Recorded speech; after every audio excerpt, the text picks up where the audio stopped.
डरावना दृश्य सभी को भयभीत कर गया। जैसे ही लाश को हवा लगी, वह तेजी से ऑक्सीकरण होने लगी। कुछ ही सेकंड में शरीर केवल हड्डियों का ढांचा बनकर रह गया। जैक ने अपने आदमियों को लाश उठाने का आदेश दिया, लेकिन लॉरा को कुछ गड़बड़ महसूस हुई। उसने दीवारों पर बनी चित्रकथाएं देखीं और उनका विषय देखकर वह चौंक गई। रानी को उसकी इच्छा के विरुद्ध इस सुनसान द्वीप पर नहीं लाया गया था। वह अपनी मर्जी से आई थी। जैसे ही जैक के 2 आदमी लाश उठाने ही वाले थे,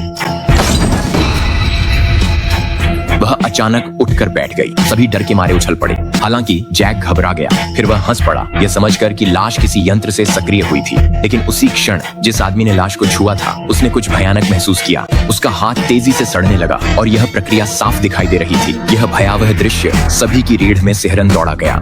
लॉरा को आखिरकार सब कुछ समझ आ गया। रानी एक वायरस वाहक थी। दूसरों की सुरक्षा के लिए उसने खुद को इस द्वीप पर अलग थलग करने का फैसला किया था। लेकिन संक्रमित आदमी असहनीय दर्द में था। उसने अपना हथियार उठाया और अंधाधुंध गोलियां चलाने लगा। जैक ने तुरंत उसे गोली मार दी। सभी ने वायरस की भयानक ताकत को अपनी आंखों से देखा। जैक अब भी रानी के अवशेष ले जाने पर अड़ा रहा, चाहे हजारों की जान चली जाए, उसे फर्क नहीं पड़ा। जैक ने चिमटी से ऊतक नमूना उठाया और उसे बैग में सील किया। उसे रोकने के लिए लॉरा और उसके पिता मार्क ने तुरंत कार्रवाई की। मार्क ने जल्दी से जमीन से एक बंदूक उठाई और जैक की जांघ में गोली मार दी। तभी गुंडे लॉरा का पीछा करने लगे। जैक और मार्क कब्र में भिड़ गए। गोलीबारी के बीच मरा हुआ आदमी जी उठा और मार्क पर झपटा। जैक कब्र से भाग निकला। मार्क मजबूर होकर उसने जॉम्बी बने उस आदमी को गोली मारी, पर देर हो गई थी, वह खरोंच चुका था। तभी गुंडा लॉरा का पीछा कर रहा था। उसने देखा कि आगे जमीन पर एक दबाव प्लेट है। वह जल्दी से उस पर चढ़ गई और अगले ही पल एक कांटेदार गदा उसकी ओर लुढ़कती हुई आई।